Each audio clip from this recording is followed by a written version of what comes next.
നിങ്ങളെ ശപിക്കുന്നവരെ അനുഗ്രഹിപ്പിൻ. വലിയ ബുദ്ധിമുട്ടാ, പക്ഷെ അനുഗ്രഹിക്കണം. എന്താ അതിന്റെ കാരണം?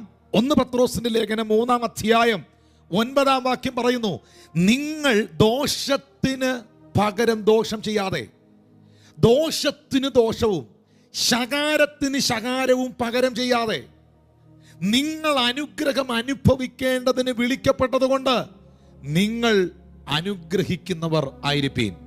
ഇന്ന് രാത്രിയിൽ അനുഗ്രഹിക്കപ്പെടാൻ താല്പര്യമുള്ള വ്യക്തിത്വം ഒരു പ്രത്യേക തരത്തിലുള്ള വസ്ത്രം ഇടാനല്ല ബൈബിൾ പറയുന്നത്.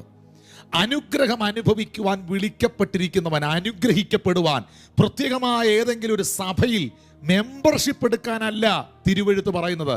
നിങ്ങൾ അനുഗ്രഹം അനുഭവിക്കണോ?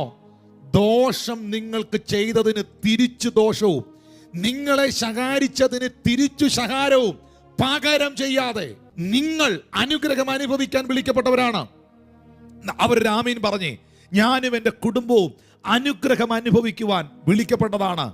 തലമുറ തലമുറയായി അനുഗ്രഹം അനുഭവിക്കുവാൻ വിളിക്കപ്പെട്ടിരിക്കുകയാണ്. ക്ഷമിക്കുന്നവനും മനഃപൂർവ്വം തോറ്റു കൊടുക്കുന്നവനും ആണ് ജീവിതത്തിൽ വിജയിക്കുന്നത്. അവരാ വിഷയത്തിൽ വിജയിക്കും, പക്ഷെ ജീവിതത്തിൽ വിജയിക്കില്ല.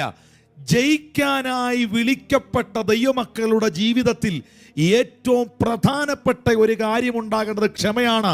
അതുകൊണ്ടാണ് യേശുക്രിസ്തു പറഞ്ഞത്, നിങ്ങൾ ക്ഷമ കൊണ്ട് നിങ്ങളുടെ പ്രാണനെ നേടും.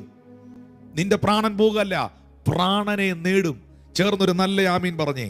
ദോഷത്തിന് ദോഷവും ശകാരത്തിന് ശകാരവും പകരം ചെയ്യാതെ നിങ്ങൾ അനുഗ്രഹം അനുഭവിക്കേണ്ടതിന് വിളിക്കപ്പെട്ടതുകൊണ്ട് അനുഗ്രഹിക്കുന്നവർ ആയിരിപ്പീൻ.